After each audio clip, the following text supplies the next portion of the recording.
सलाम Pakistan 24 news HD से मैं हूँ आमिना असलम और मैं हूँ हुदा शाह। आप हमें YouTube पर लाइव भी देख सकते हैं youtube.com/24newsHD। सबसे पहले आपको बताएं, स्टूडेंट्स पेरेंट्स एसोसिएशन ने स्कूल खोलने की मुखालफत कर दी। चेयरमैन नदीम मिर्जा ने स्कूल 1 अप्रैल से खोलने का मुतालबा कर दिया। आज जो शफकत महमूद साहब ने वज़राए तालीम कॉन्फ्रेंस के बाद फैसला किया है, हम इस फैसले को नहीं मानते। हमारा मुतालबा यह है कि 1 अप्रैल से तालीमी इदारे खोले जाएं, क्योंकि बच्चों का ये तालीमी साल ज़ाया हो चुका है। अब एग्ज़ाम के नाम पर और दूसरे नामों पर सिर्फ फ़ीसों की वसूली के लिए ये तालीमी इदारे खोले जा रहे हैं। जब तालीमी इदारे बंद हुए थे तो उस वक्त 500 के करीब नए मरीज़ थे रोज़ाना, और अब जो है वो 2000 से ज़्यादा मरीज़ हैं। नई महलिक जो कोरोना का वायरस है वो भी पाकिस्तान में दाखिल हो चुका है, और डॉक्टर फैसल ने भी कहा है कि तालीमी इदारे खोलने से इजाफ़ा हुआ था कोरोना पेशेंट्स में, और अब अगर खोले गए तो मज़ीद इजाफ़ा होगा। और अगला तालीमी साल जो है वो 1 अप्रैल से शुरू किया जाए, और जो पिछले साल की फ़ीसें हैं वो अगले साल में जो वसूल कर ली गई हैं वो एडजस्ट कर ली जाएँ। तजावुल आरफाना से वज़राए तालीम काम ना लें, और जो स्कूल के मालकान फ़ीसें वसूल कर रहे हैं 100% बंद स्कूलों की, इसको फिलफोर रोक। तालीमी इदारे खुलने के शेड्यूल पर तलबा और वालिदैन ने मिले जुले रद्द अमल का इजहार किया है। फैसलाबाद से वालिदैन और बच्चे क्या कहते हैं, आइए जानते हैं। नुकसान ही हो रहा है बच्चों का घर में बैठ के। कोई बच्चे 12-12 बजे उठ रहे हैं, काम पे चले गए, उनका सारा फ्यूचर तबाह हो गया है। पहले इन्होंने 6-7 माह पूरा साल बर्बाद किया है, अब आगे से फिर मतलब कहने का ये चक्कर हो रहा है। अब हम क्या करें, रिक्शा चलाते हैं और बच्चों के लिए पढ़ाई का सारा कुछ करना, बेड़ा गर्क हो रहा है पढ़ाई का बच्चों का, ठीक है, तो कहाँ से पढ़ाएं हम। तालीमी इदारे खोल देने चाहिए, क्योंकि जाहिर है ऑनलाइन क्लासेस में उतना समझ नहीं आता जितना इंसान क्लास में बैठ के समझ सकता है, जितना बेहतर समझ सकता है। तो 18 जनवरी से स्कूल्स खुल रहे हैं और इसी हवाले से बात करेंगे। हमारे साथ मौजूद हैं सदर serving schools association of Pakistan मियां रजा रहमान। बहुत शुक्रिया सर आपके वक्त का। ये फैसला सामने आया है, इस फैसले को कैसे देखते हैं? बिस्मिल्लाहिर्रहमानिर्रहीम, thank you very much ma'am. इसमें मैडम गुजारिश है कि चले स्कूल खोल दिए गए, एक जेस्चर शो किया गया कि आप बच्चों को पढ़ाना चाहते हैं। ये हमारे लिए तो खुशी की बात है, बच्चों के लिए भी खुशी की बात है। और इसमें जो बच्चों का नुकसान हो चुका है, अब तो उसका कोई अजाला तो नहीं उसका हो सकता, लेकिन उसको कवर करने की भरपूर कोशिश की जा सकती है। पहले तो हमारे वज़ीर तालीम इस तरफ आते नहीं थे कि हम स्कूल खोल दें। चले उन्होंने अपना जेस्चर शो किया और उन्होंने स्कूल खोलने के लिए जो एक डेट्स दी हैं, हम उसको वेलकम करते हैं और उसका उसे खुश आइंद करार देते हैं। और इंशाल्लाह हमारी कोशिश होगी कि बच्चों का लॉस जितना भी मिनिमम किया जा सकता है उसको करने की भरपूर कोशिश करें। हमें ज्वाइन किया है general secretary Punjab teachers union Rana Liaquat Ali ने। सर बहुत शुक्रिया आपके कीमती वक्त का। सर जो स्कूल खोलने का फैसला किया गया है 10 जनवरी से, इस पर आप क्या कहेंगे? जी, मैं समझता हूँ कि गवर्नमेंट जो भी फैसला कर रही है बच्चों की सेहत को और उनकी तालीम को मद्देनजर रखकर वो बेहतरीन होगा। लेकिन हम चूंकि पब्लिक जो है ना, पब्लिक का एक अपना परसेप्शन होता है कि वो समझते हैं कि बच्चों की तालीम का लॉस हो रहा है। मैं समझता हूँ कि अगर बच्चों की सेहत का या जिंदगी का लॉस हो गया तो उसको कौन पूरा करेगा? प्राइवेट सेक्टर तो इसलिए कह रहा है कि उनके चूंकि सारे अखराजात बच्चों की फीसों से पूरे होने होते हैं, लेकिन गवर्नमेंट सेक्टर में बच्चों पर SOPs हम पहले भी अमल दरामद करा रहे थे और अब भी कोशिश करेंगे करवाने की। लेकिन बेसिकली जो प्राइमरी लेवल के बच्चे हैं उनको SOPs पर अमल दरामद करवाना इंतहाई मुश्किल है। अब अगर आप देखा जाए कि पढ़ाई का जो तालीमी नुकसान ये बार बार कह रहे हैं, तो गवर्नमेंट ने तो आगे ही निसाब को 50% कर दिया है। तो लिहाजा जब 50% बच्चे ने निसाब पढ़ लेना है और उसी में से उसका इम्तिहान होना है, तो फिर मुझे नहीं समझ आती कि ये बार बार टीवी चैनल्स पर अखबारात में बैठ के ये कहना कि जी बच्चों का तालीमी नुकसान बहुत ज्यादा हो गया है। पहले हम बच्चों को साल में तकरीबन 200 से 250 दिन पढ़ाते थे, और अब जो है तकरीबन बच्चों की पढ़ाई जो है वो तकरीबन 100 से लेकर 120-30 दिन तक होगी। तो जो गवर्नमेंट ने उनके लिए निसाब सेट किया, मैं समझता हूँ कि उसके तनाजुर में देखा जाए तो बच्चों को कोई तालीमी नुकसान नहीं है सच हो रहा। हाँ, तालीमी नुकसान उस शक्ल में है जो बच्चे आगे इंजीनियरिंग वगैरह कर रहे हैं या MBBS कर रहे हैं। प्राइमरी लेवल के बच्चों का या मिडिल लेवल के बच्चों का तो इतना ज्यादा तालीमी नुकसान नहीं हो रहा, बल्कि बच्चे घरों में बैठकर स्कूलों से बेहतर तालीम हासिल कर रहे हैं अपने बहन भाइयों से, या जो उनको वहां पर प्राइवेटली कोचिंग दी जाती है। अब भी देखने में अगर आप देखें रोड्स पर जाके तो आपको एकेडमीज के दरवाजे जो हैं मेन से तो बंद नजर आएंगे, लेकिन बैक डोर उनके खुले हुए हैं। और इसी तरह कई प्राइवेट स्कूल जो हैं वो भी खुले हुए हैं। ये एक परसेप्शन बनाया हुआ है कि जी स्कूल बंद है, पढ़ाई बड़ा तालीमी नुकसान हो रहा है। तालीमी नुकसान जो गवर्नमेंट ने सिलेबस दिया है उस हिसाब से बच्चे का कोई ठीक है, सिलेबस तो दिया लियाकत साहब, लेकिन रजा साहब मैं आपसे पूछना चाहूंगी कि 50% सिलेबस तो दे दिया है, लेकिन अब सिर्फ कुछ महीने हैं और 4-5 महीने में वो 50% सिलेबस भी कंप्लीट करवाना बच्चों को, क्योंकि अगर मई के एंड या जून के स्टार्ट में पेपर्स हैं, सालाना पेपर्स होंगे, तो अब वो कैसा स्केड्यूल जो है वो स्कूल्स वाले, आप लोगों के जहन में क्या है, आप लोग कैसे बनाएंगे, अगला लाएअमल आप लोगों का कैसे होगा? क्योंकि हुकूमत की तरफ से ये भी फैसला आया है कि 50% तलबा जो है वो एक दिन आएंगे और 50% तलबा दूसरे दिन आएंगे। यही मैं आपको देखें, यूनिसेफ जो है वो उसकी ये रिपोर्ट है कि पाकिस्तान में 4 करोड़ बच्चों का तालीमी नुकसान हो गया है। ये प्राइवेट स्कूल नहीं कह रहा, ये यूनिसेफ कह रहा है। एक तो हमें यूनिसेफ की बात को समझना चाहिए और उसको वेटेज देनी चाहिए। और जहां तक ताल्लुक है बच्चों का जो सिलेबस कैसे मुकम्मल करवाया जाएगा, देखिए बच्चे इस वक्त एक ऐसे मोड में चले गए हैं जहां वो लर्निंग नहीं कर रहे थे, वो लर्निंग फेज से आउट हो गए हुए थे। अब उनको दोबारा लर्निंग फेज में लेके आना और अगले 4-5 महीने पढ़ाने में कुछ अरसा हमें लगेगा कि बच्चे अपने ट्रेंड सेट कर लें, बच्चे जो है दोबारा लर्निंग फेज में आ जाएं। इसमें कुछ टाइम लगेगा और उसके बाद बच्चे अच्छी आउटपुट दे सकेंगे। ठीक है, यानी रूटीन में आने में एग्जैक्टली टाइम तो लगेगा। लियाकत साहब, जैसा कि आपने कहा कि ये फैसला भी अच्छा है और यकीनन ये फैसला अच्छा है, और बहुत से बच्चे भी चाह रहे थे कि घर बैठ के जो वो तालीम नहीं हासिल कर पा रहे हैं वो अब स्कूल्स खुलेंगे, क्योंकि एक रूटीन चाहिए होती है बच्चों को। जैसा कि आपने कहा कि घर बैठ के वो ज़्यादा अच्छा पढ़ रहे थे, मुझे लगता है कि जब स्कूल जाते थे वो रूटीन बनती थी ना, तब ज़्यादा अच्छी एक्टिविटीज़ भी होती थी और बच्चे भी जो है वो ज़्यादा तालीम जो अपने टीचर से हासिल कर सकते हैं वो घर बैठ के नहीं हासिल कर सकते। देखिए जी, बात पता क्या है, ये जस्टिफिकेशन हम जितनी भी दे लें, इस वक्त जो हमारा प्राइमरी और मिडिल का बच्चा है उसके लिए कोई प्रॉब्लम नहीं है। उसका जो सिलेबस हमें गवर्नमेंट ने दिया था 50%, वो हम तकरीबन ये पिछले जो मरले में स्कूल खुले थे उसमें हमने तकरीबन 80% उसको कवर करवा लिया हुआ है। ठीक है ना। और अब जब गवर्नमेंट मई और जून में एग्जाम लेने का प्रोग्राम बना रही है तो हम उसकी दोबारा भी रिवीजन करवा सकते हैं। ठीक है, तो उसमें मैं समझता हूँ कि खुदा न खासा जिस तरह पूरी दुनिया में ये वबा जो है हाई जा रही है, इसी तरह अगर पाकिस्तान में ये सूरत पैदा होगी तो हमारे पास तो हेल्थ का इंफ्रास्ट्रक्चर ही नहीं है। हम बातें तो कर रहे हैं कि जी स्कूल खोल दिए जाए, स्कूलों आप देखें सुबह जब बच्चे आते हैं तो ट्रांसपोर्ट में कहाँ उनको वो SOP पर अमल दरामद करवाया जाता है, बाजारों में कहाँ अमल दरामद हो रहा है। तो लिहाजा हम यही समझते हैं कि गवर्नमेंट ने अगर ये फैसला कर लिया है तो गवर्नमेंट सेक्टर का जो है टीचर वो गवर्नमेंट के साथ खड़ा है, क्योंकि हम मुलाजम है, हमें जो इंस्ट्रक्शन दी जाएगी हम उस पर अमल दरामद करेंगे। जहां तक बच्चों का मामला है तो बच्चे, मैं आपको हकीकत में बताता हूँ कि जब किसी गली या मोहल्ले में ये बात फैल जाती है कि फलां बंदे को कोरोना हो गया तो लोग दबक के अपने घरों में बैठ जाते हैं, अपने बच्चों को स्कूल नहीं भेजते। फिर बात यह है कि अगर बच्चे को खांसी आ रही है स्कूल में तो हमारे पास कौन सा ऐसा वहां पर डॉक्टर मौजूद है जो उसका इलाज कर लेगा। हमें मजबूरन उस बच्चे को घर भेजना पड़ेगा। जब वो जाके घर दूसरे बच्चों को पता चलेगा कि फलां बच्चे को खांसी हुई तो दूसरी माएं जो है वो अपने बच्चों को स्कूल से लेकर जाना शुरू कर देती हैं। तो लिहाजा इसलिए ये बहुत सारी कॉम्प्लिकेशंस हैं, बहुत सारे मसाइल हैं। लेकिन हम सिर्फ अगर प्राइवेट सेक्टर के कहने पर कि जी स्कूल खोल दिए जाए और स्कूल खोल देते हैं तो मैं कहता हूं कि ये फैसला दानिशमंदाना नहीं है।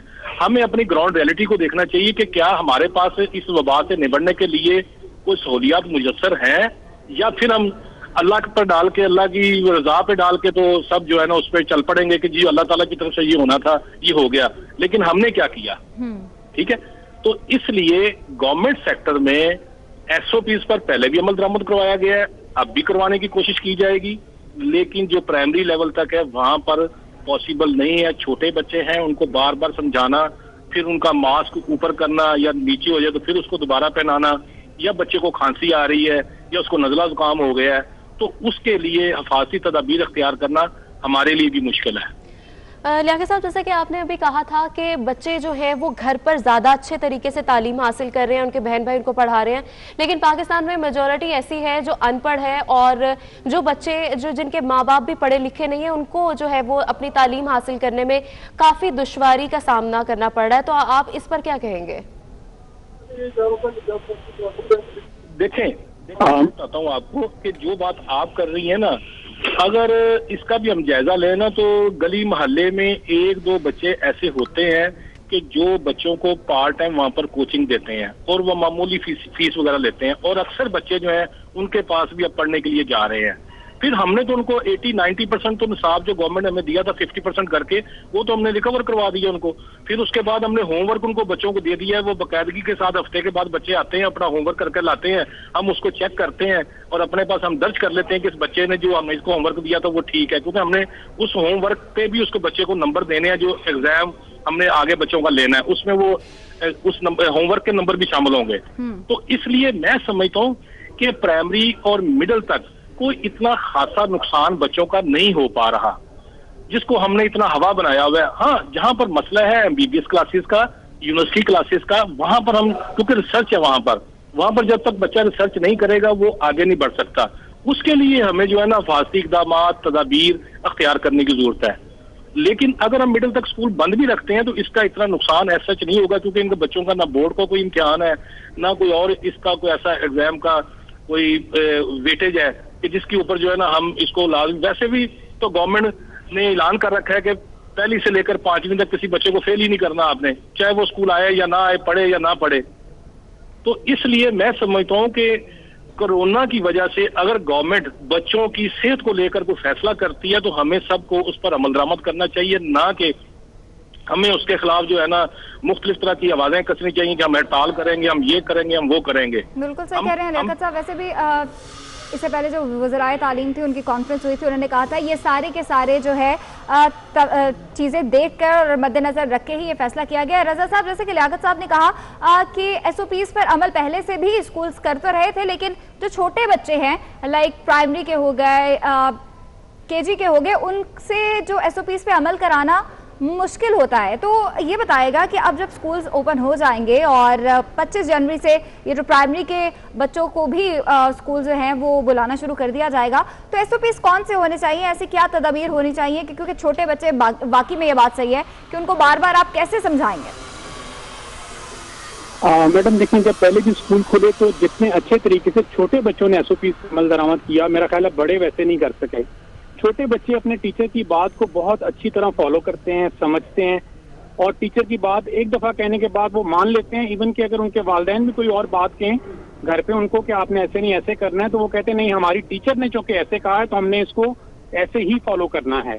तो जितना अच्छा छोटे बच्चों ने एसओपीज़ को फॉलो किया है, मैं समझता हूँ कि बड़े बच्चे तो वैसे नहीं कर सके थे, और इंशाल्लाह अब भी हम बच्चों से फॉलो करवाएंगे। और एसओपीज़ का जहाँ तक जिक्र है, जैसे गवर्नमेंट ने जो हदायत दी हैं, फेस मास्क का पहनना, स्कूल को सैनिटाइज करना, दरवाजों के हैंडल्स को सैनिटाइज करना, स्कूल में जो जो एरियाज हैं जो कॉमनली यूज होते हैं उनको हर वक्त सैनिटाइज रखना, और बच्चों का एक डिस्टेंस क्रिएट करना, सोशल डिस्टेंसिंग इसके अंदर बड़ी जरूरी है। इंशाल्लाह ये तमाम चीजें, तमाम एसओपीज जितने अच्छे तरीके से हमने पहले किए थे, अब तो हम उसमें ट्रेंड हो चुके हैं, अब तो हम उसको पहले से भी बेहतर करने की कोशिश करेंगे इंशाल्लाह। बिल्कुल।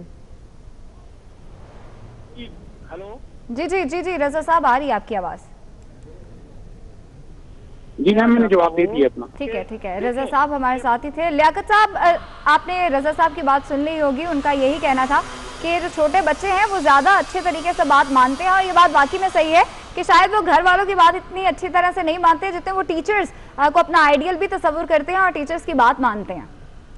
अच्छा, मैं यहाँ पर ये कहना चाहूंगा कि देखें, गवर्नमेंट सेक्टर को तो विजिट करने के लिए असिस्टेंट एजुकेशन ऑफिसर भी आ रहे हैं, डेप्टी डीओज भी आ रहे हैं, एयूज भी आ रहे हैं, मॉनिटरिंग वाले भी आ रहे हैं। यहाँ पर तो एसओपीज को चेक करने के लिए कोई ना कोई टीम रोजाना या दूसरे दिन स्कूल में तशरीफ लाती है।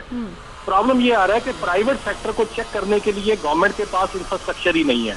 यहाँ पर बैठ के प्राइवेट सेक्टर वाले लोग तो यही कहेंगे जी हम तो बेहतर, लेकिन जब इनको चेक किया जाएगा, आप इनकी ट्रांसपोर्ट को चेक कर लें, जो बच्चों को स्कूल तक पहुंचाने के लिए होती है, आप गेट के ऊपर खड़े हो जाएं, उनको चेक कर लें, तो आपको एसओपीज पे अमल दरामद का अंदाजा हो जाएगा। फिर दूसरी बात यह है कि बहुत सारे प्राइवेट सेक्टर के स्कूल ऐसे हैं, बल्कि तकरीबन 90-80% के जो रिहायशी घरों में खुले हुए हैं, वहां पर तो कमरे में बैठने की गुंजाइश पहले ही 10 बच्चों की या 5 बच्चों की होती है, तो वहां पर एसओपीज पर कैसे अमल दरामद होगा। तीसरी बात यह है कि अगर इनको कोई विजिट करने के लिए चला जाए प्राइवेट सेक्टर को, पहले तो बात है कि गवर्नमेंट के पास वो इंफ्रास्ट्रक्चर ही नहीं है। अगर चेक करने के लिए चला जाए तो उसको गेट के अंदर दाखिल होने की इजाजत उस वक्त तक नहीं मिलती जब तक ये अंदर अपने तमाम मामला या माहौल को ठीक कर लेते हैं।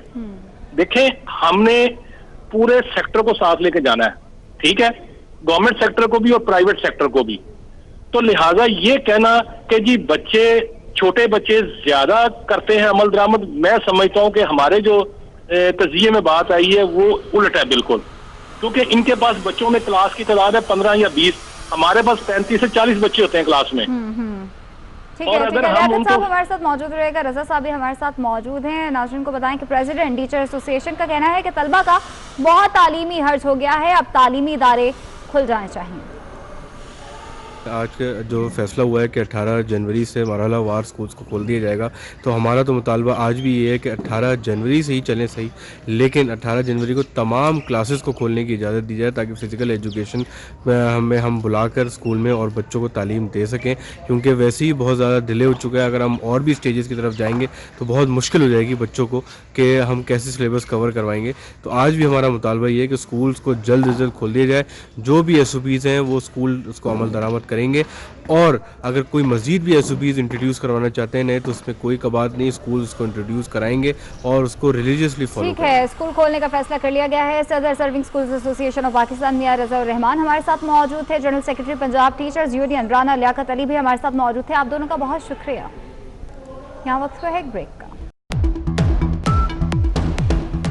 ब्रेक के बाद आपको बताएं, पंजाब में आइंदा तालीमी साल से यकसा निसाब पढ़ाया जाएगा। नर्सरी ता 5वीं का निसाब तमाम सरकारी और निजी तालीमी इदारों और दीनी मदारिस में नाफिजुल अमल होगा। पंजाब टेक्स्ट बुक बोर्ड ने SNC और मॉडल निसाबी कुतब का नोटिफिकेशन भी जारी कर दिया है। पंजाब में आइंदा तालीमी साल से यकसा निसाब पढ़ाया जाएगा।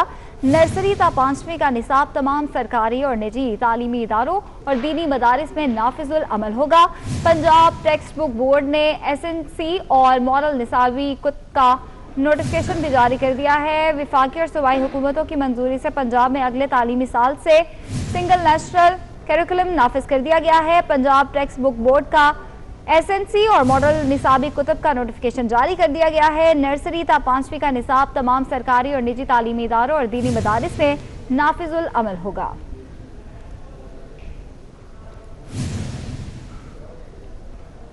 पंजाब पब्लिक सर्विस कमीशन मुकाबले के इम्तिहानात की साख दाव पर लग गए। इस सूबे में 12 अहम आसामियों पर भर्तियों का अमल मशकूक हो गया। एंटी करप्शन के सिटिंग ऑपरेशन के दौरान गिरफ्तार मुल्जिमान ने चश्मकुशा इंकशाफात कर दिए हैं। जराए के मुताबिक मुल्जिमान ने 12 अहम आसामियों के पर्चे लीक किए हैं। रिजवान नकवी हमारे साथ मौजूद हैं। रिजवान, बताएगा इसकी डिटेल्स। जी बिल्कुल, एंटी करप्शन एस्टेब्लिशमेंट की जानिब से 2 रोज कबल स्टिंग ऑपरेशन करते हुए लाहौर से PMS के पर्चाजात लीक करने वाले 4 मुल्जिमान को गिरफ्तार किया गया था। एंटी करप्शन जराए का कहना है कि इब्तदाई तहकीकात के दौरान इन मुल्जिमान में जो डाटा एंट्री ऑपरेटर है पब्लिक सर्विस कमीशन का, उसकी जानिब से इंकशाफ किया गया है कि उसने एंटी करप्शन में ही जो भर्तियां हुई थी अब से कोई 25 रोज कबल उनके पर्चे भी आउट किए थे। एंटी करप्शन में इंस्पेक्टर एंटी करप्शन भर्ती होने वाले टॉपर मोहम्मद कामरान हनीफ और जहांजेब, इन दोनों कैंडिडेट्स का ताल्लुक झंग से बताया जा रहा है। इन दोनों के हवाले से भी एंटी करप्शन जराए का कहना है कि मुल्जिमान ने इंकशाफ किया है कि ये दोनों जो हैं ये पर्चा कबल अज वक्त खरीद कर उसके बाद तैयारी करने के बाद जो है ये इम्तिहान में कामयाब हुए थे, और ये दोनों जो हैं ये टॉपर्स हैं एंटी करप्शन में इंस्पेक्टर्स की भर्तियों में। ये दोनों जो हैं पहले और दूसरे नंबर पे थे। एंटी करप्शन ने इस मामले की तहकीकात का दायरा कार वसी करते हुए एंटी करप्शन में असिस्टेंट डायरेक्टर्स की भर्तियों के साथ साथ लेक्चरर एजुकेशन, केमिस्ट्री और तहसीलदार, डिप्टी अकाउंट्स ऑफिसर के साथ साथ 12 पेपर्स हैं जिनके हवाले से मुल्जिमान ने इंकशाफ किया है। उनके हवाले से छानबीन का दायरा कार वसी कर दिया है। और एंटी करप्शन जराए का कहना है कि पंजाब पब्लिक सर्विस कमीशन के आला अफसरान को भी इस मामले में शामिल तफ्तीश कर लिया गया है और इस मामले की मुख्तलिफ पहलुओं से छानबीन की जा रही है कि हसास नोयत के डाटा तक जो है वो निचले दर्जे के मुलाजमीन की रसाई किस तरह से मुमकिन हुई है। जी ठीक है, बहुत शुक्रिया आपका।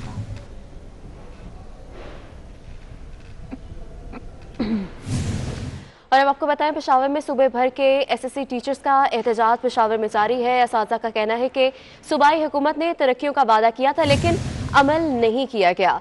तो आपको बता रहे हैं, पेशावर में सूबे भर के एसएसटी टीचर्स जो है वो एहतजाज कर रहे हैं। इसी पर मजीद तफसीलात जान लेते हैं अजमत अली शाह से। अजमत, बताइएगा क्या मुतालबात है टीचर्स के? जी बिल्कुल, खैबर पख्तूनख्वा के एसएससी टीचर जो हैं वो एहतजाज कर रहे हैं और उनका एहतजाज जो है वो पेशावर में खैबर पख्तूनख्वा असम्बली के सामने जारी है, जिसमें से सूबे के मुख्तलिफ इलाकों से, मुख्तलिफ सिटी से जो असातिज़ा है वो यहाँ पर आए हुए हैं। सूबाई हुकूमत ने, उनका कहना है कि सूबाई हुकूमत ने अपग्रेडेशन का वादा किया था और 1991 के बाद एसएसटी असातिज़ा की अपग्रेडेशन नहीं हुए। सूबाई हुकूमत पूरी तौर पर उनको स्केल बढ़ाए और अगर हमारे मुतालबात ना मानेंगे तो एहतजाज करना जारी रहेगा। जी, बहुत शुक्रिया अपडेट करने के लिए। और अब आपको बताएं, कोयटा में हजारा बरादरी का मैयतों के साथ धरना जारी है। बिलावल भुट्टो की हिदायत पर सूबाई सदर पीपल्स पार्टी हाजी अली मदद का कहना है कि धरने में इजहार यकजहती के लिए पहुंच गए हैं। तो आपको बता रहे हैं कि कोयटा में हजारा बरादरी का मैयतों के साथ धरना जारी है। इसी पर मजीद तफसीलात रिजवान सईद से जान लेते हैं। रिजवान, अपडेट कीजिएगा हमें।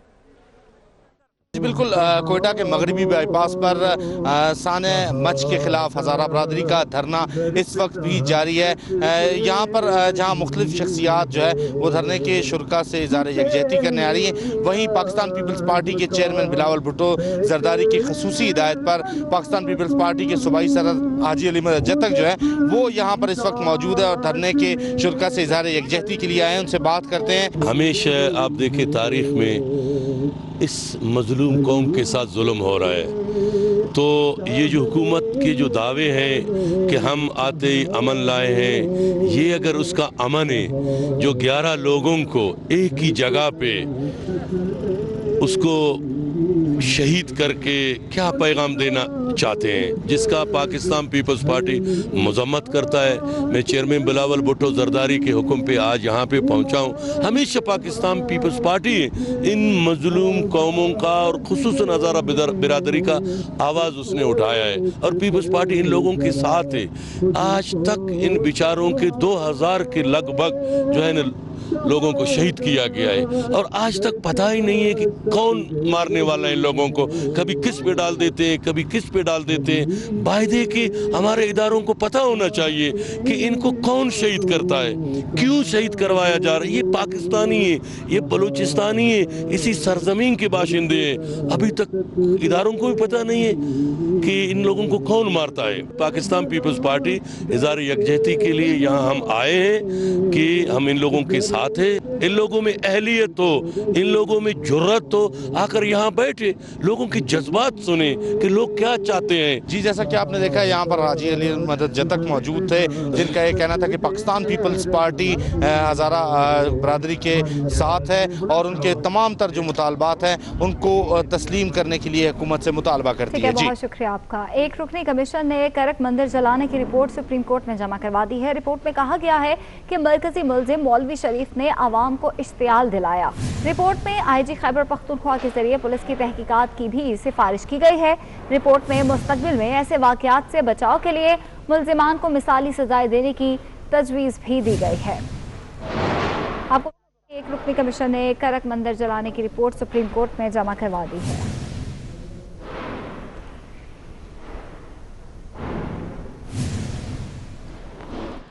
अक़लियती रहनुमा और MNA रमेश कुमार का कहना है कि करक मंदिर की तामीर में JUI का अहम किरदार है।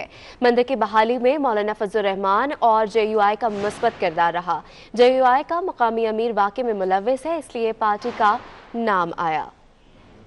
जो रिपोर्ट आई है चीफ सेक्रेटरी की, उसने JUIF का नाम ज़रूर यूज़ किया है, मगर मैं समझता हूँ इस मंदिर की रिहेबिलिटेशन में जो JUIF की मौलाना फजलुर रहमान की जो क़यादत है उसमें सबसे ज़्यादा पॉजिटिव रोल जो है वो मौलाना हजरात का रहा है। मौलाना अताउर रहमान ने इस मंदिर की रिहेबिलिटेशन के लिए जितनी हमारी मदद की है इतनी मैं नहीं समझता और किसी ने हमारी मदद की। तो फिर रिपोर्ट में JUI का नाम क्यों लिया गया? क्या बदनाम करने की कोशिश है? नहीं, इस वक्त जो मौलाना हजरात जिन्होंने किया है, जिन्होंने 97 में भी जिसने किया था मौलाना शरीफ ने, उस वक्त वो बंदा मौलाना समीउल हक के साथ था। आज उनके कुछ बंदे जो है वो JUIF के साथ हैं। JUIF के साथ उन्होंने, फिर नून में गए, फिर JUIF के साथ आए। JUIF जो है उसकी लीडरशिप कहती है हमारा से कोई ताल्लुक नहीं है। और यहाँ वक्त हुआ एक ब्रेक का, हमारे साथ रहिए। बराह रास्त लिए चलेंगे आपको deputy chairman senate Saleem Mandviwalla इजहार ख्याल कर रहे हैं। और ये मैं रिकॉर्ड का हिस्सा बनाऊंगा आज हाउस में, जो कि हम टेकअप करेंगे कमिटीज में हर हालत में, चाहे कोई भी हमें वे इख्तियार करना पड़े। आप मुझे किसी और को नहीं, मुझे आपके लिए बोला और मैंने आपको यह बताया कि जी हम आपके चेयरमैन को भी देख लेंगे। आप मुझे यह बताएं किस इदारे में यह जुर्रत है जो कहता है कि हम चेयरमैन सेनेट को देख लेंगे। देखें, जितना आप इस चीज पे इसको कवर करेंगे, जितना आप चीज इसको दबाएंगे, ये this will haunt you one day chairman साहब, it will haunt everyone in the parliament, चाहे ये आज गवर्नमेंट में हो चाहे ये बाहर हो। और मैं अपने केस के लिए ना चेयरमैन नैब के पास गया, क्योंकि लोगों ने कहा मैंने चेयरमैन नैब से मुलाकात की, वो इसलिए की कि मैंने प्रेस कॉन्फ्रेंस में ये कहा कि मैं उससे मुलाकात करूंगा। और मैं मिला और मैंने चेयरमैन नैब को कहा कि आपने नोटिस लिया है, मेरा केस मंगाया है, आप प्लीज मेरा केस अदालत में ले जाएं, क्योंकि मैं अदालत में जवाब दूंगा। अगर मैं गलत हूं तो अदालत बताएगी कि जी मैंने कहा, मुझे जो भी सजा देगी मुझे मंजूर है, मगर अगर मैं सही हूं फिर वही सजा आपके लिए होनी चाहिए कि आप गलत केस बनाते हैं, फॉल्स केस बनाते हैं। आप लोगों को केस करने से पहले जलील करते हैं मीडिया में। नैब का नोटिस आता है, सबसे पहले मीडिया को दिया जाता है कि जी इसको चलाएं, जरा इसकी इज्जत उछालें, वो हम बाद में देखेंगे। चेयरमैन साहब, ये नहीं चल सकता काम। ये अगर मैं नहीं रोक सका तो इस हाउस को रोकना पड़ेगा, आप लोगों को रोकना पड़ेगा, नहीं तो ये सब एस्पेक्ट ऑफ सोसाइटी को खत्म कर देगा।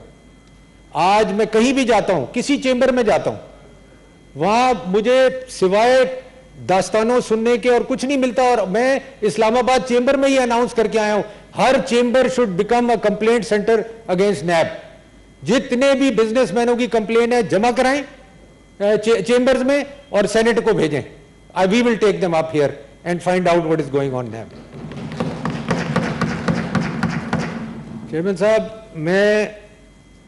मुझे जो मैंने बार बार कहा, मेरी जो इन्वेस्टिगेशन हुई, हर नैब की जो भी इन्वेस्टिगेशन होती है वो रिकॉर्ड होती है, और मैंने बार बार कहा उसको रिलीज किया जाए, उसको मीडिया में चलाएं ना। आप ये नोटिस चलाते हैं, आप उसको चलाएं, क्योंकि मेरे से क्या पूछा गया कि जी आप बिजनेस करते हैं, मेरे से क्या पूछा गया कि जी आप प्लॉट खरीदते फरोख्त करते हैं, मेरे से क्या पूछा गया कि आप बंगला कोर के साथ बिजनेस करते हैं, और आप बेनामी ट्रांजैक्शन करते हैं।